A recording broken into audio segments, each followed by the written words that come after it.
Welcome to this week's episode of the Jewish Diaspora Report.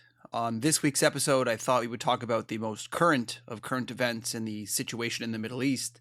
Everybody's been watching the TV with bated breath as we were promised by the terrorist group Hamas that they would be releasing hostages. The reason why we've been waiting with bated breath is we are taking the word and the promises of a terrorist organization to act like normal human beings, which is always a stretch.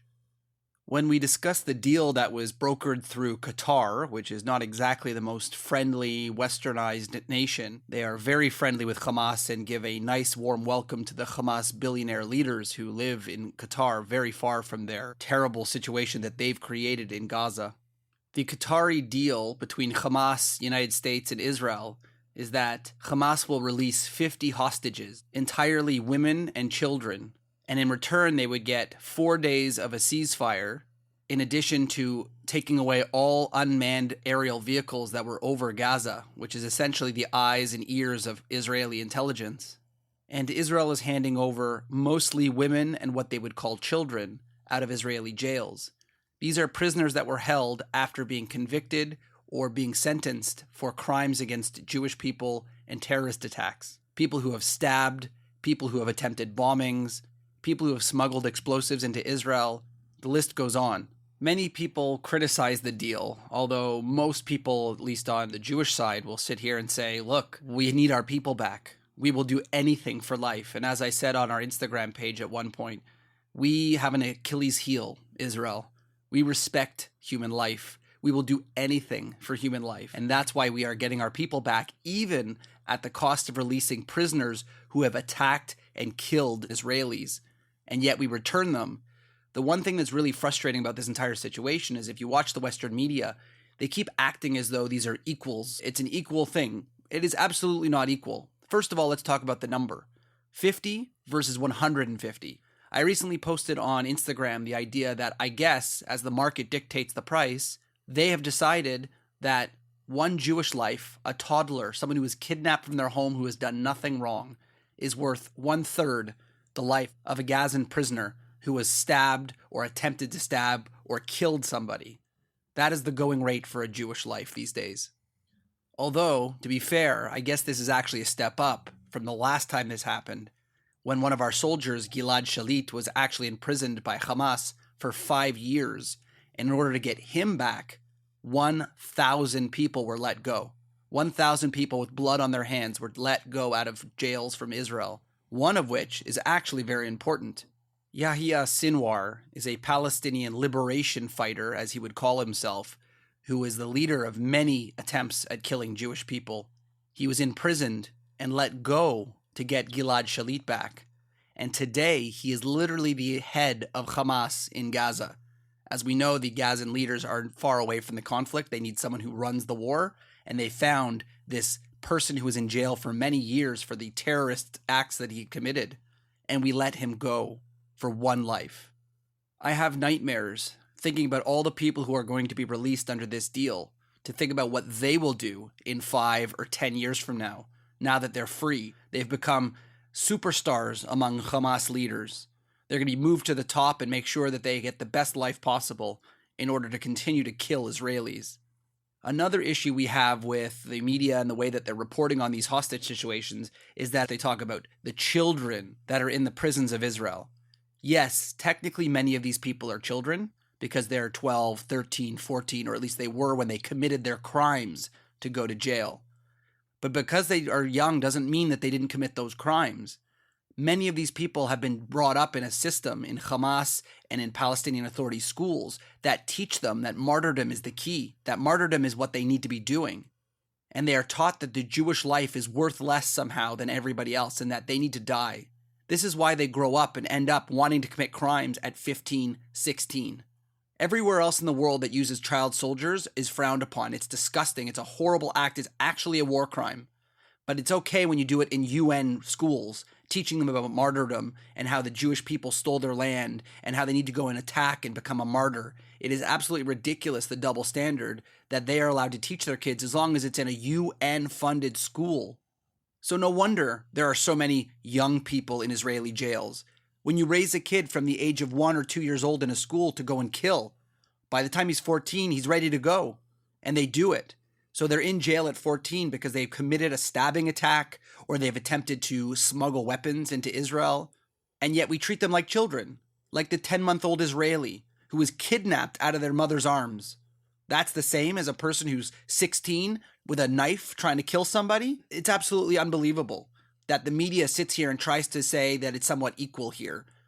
Like the Palestinian terrorists who were convicted are the same as a 10-month-old child who's done nothing. What drives me crazy is watching the news and talking about this whole deal situation and the giving over of hostages and things of that nature. The fact that the media likes to now act as if October 7th never happened. Somehow these people ended up in captivity with Hamas, and Hamas is so loving and so nice to be agreeing to this prisoner swap as if it's some sort of miracle that they're just being so generous, which is absolutely crazy. We have long forgotten about October 7th and why these people are there, so much so that recently the Prime Minister of Ireland has come out and said something like, "We are so happy for this lost child to be returned." Lost? She wasn't lost. She was kidnapped against her will and held for days in a tunnel. One of the rescued hostages lost over 10 pounds in 40 days because clearly they weren't feeding these hostages, which brings me to another very important point. As part of this deal, the International Red Cross, sort of the unofficial, official people who get involved in hostage situations in a variety of ways. One, hopefully to help broker deals, but they get to be this mutual arbiter, that, unbiased person who makes sure that things go right and that people are held to a high standard when they're in hostage situations. We like to think that these international groups actually do something. The fact of the matter is that the International Red Cross was banned and barred by Hamas from seeing any of those hostages at any point in those 40 days, to be able to say that they were not being fed, that they were being mistreated, that this was inhumane. These are babies, many of them, or elderly. And yet, International Red Cross wasn't allowed in, which, that's on Hamas. I get it. But not one single post, not one time did they go to the UN and demand to be put into these caves and tunnels in order to go and check on people. This is their mission. This is like one of the only things they really do, is check on hostages. And they were cool with the fact that Hamas said, "No, we don't really want you in here." Any other country would say that. There would be things hitting the fan, if you know what I mean. But the International Red Cross loves the idea, when the deal is brokered by other people, that they're going to get their trucks and go into Gaza to go pick up the hostages and bring them out in their nice trucks with their big signs and flags to show that they somehow did something. They did nothing. As I said on social media, they were a taxi cab service, essentially. And part of the new deal, the ceasefire deal, the temporary ceasefire that Israel made, mandated that Hamas allow the International Red Cross to go in and check on hostages. The remaining hostages deserve, after we've seen the current status of the people who were freed, the current people need to be checked on. And the International Red Cross has done nothing to actually do that. And Hamas is refusing to let them go in.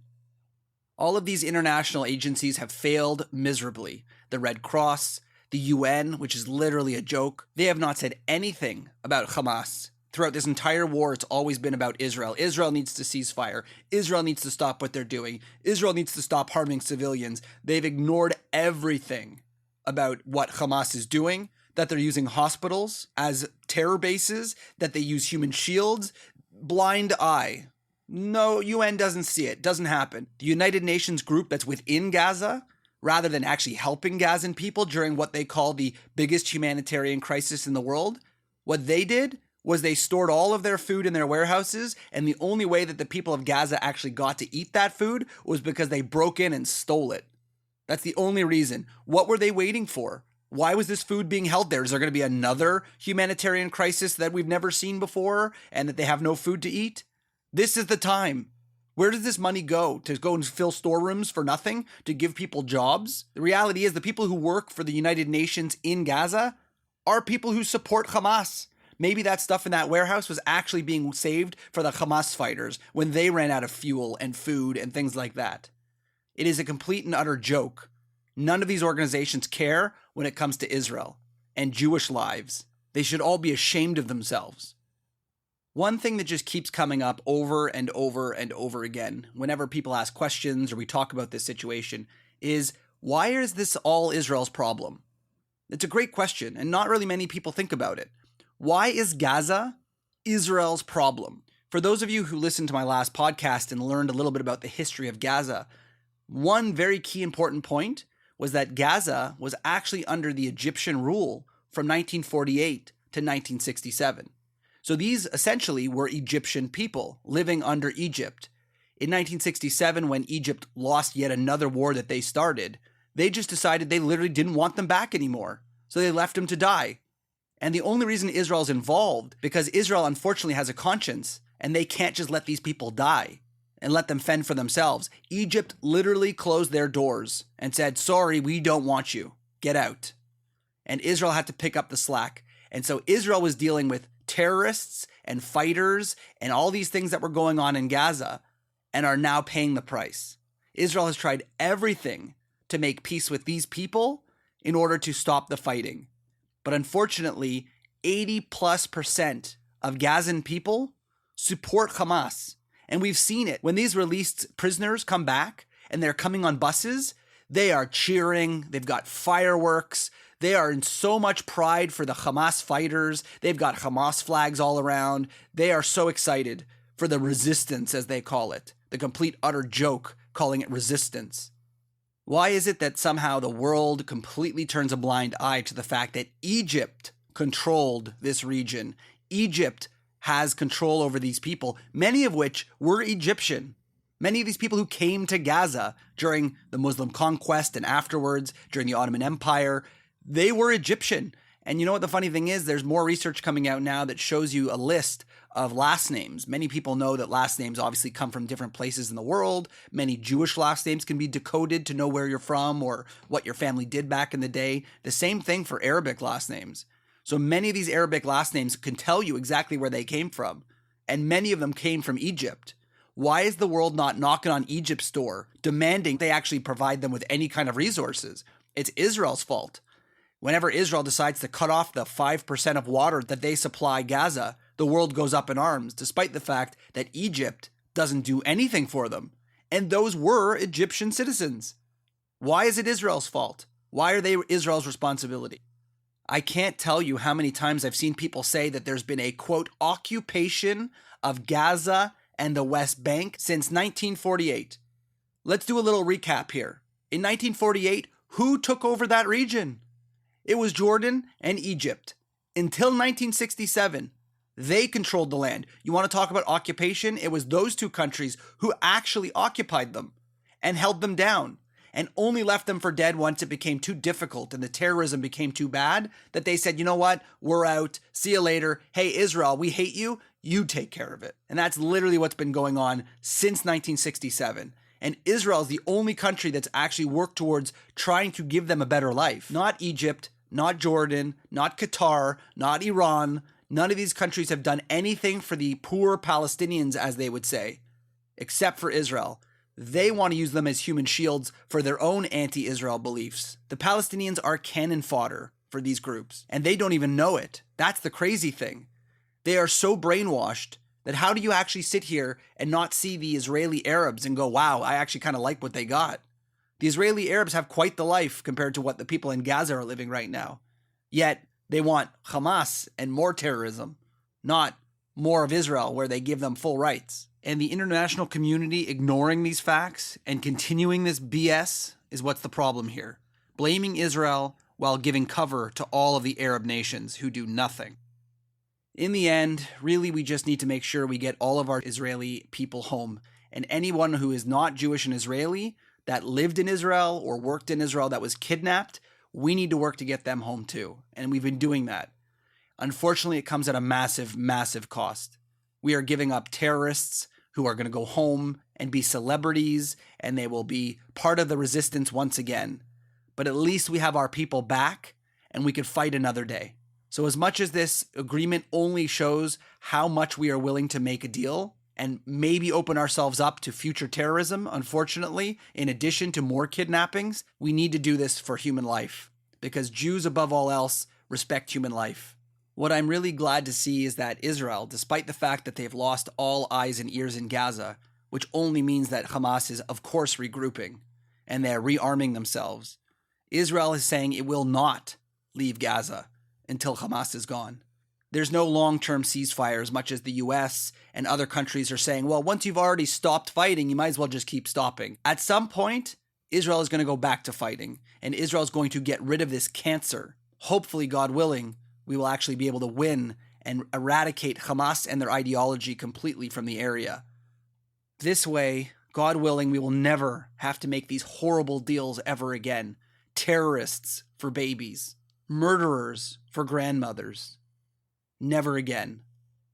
This has been another episode of the Jewish Diaspora Report. Don't forget to check us out on social media at jdr.podcast and check out some of our other episodes on your favorite podcast source. We'll see you next time.